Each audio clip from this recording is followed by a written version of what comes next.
अद स्वाती नक्षत्रसूक्तम्। भायोर्नक्षत्रमभ्येधि निष्ट्यां देग्मशृङ्खो ऋषभो रोरुवाणः समीरयन् भुवना मादर्श्वा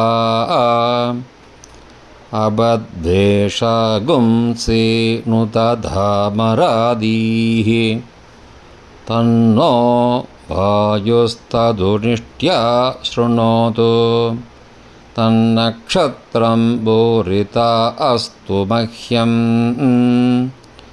तन्नो देवासो अनुजानन्तु कामं यथा तरेम दुरितानि विश्वा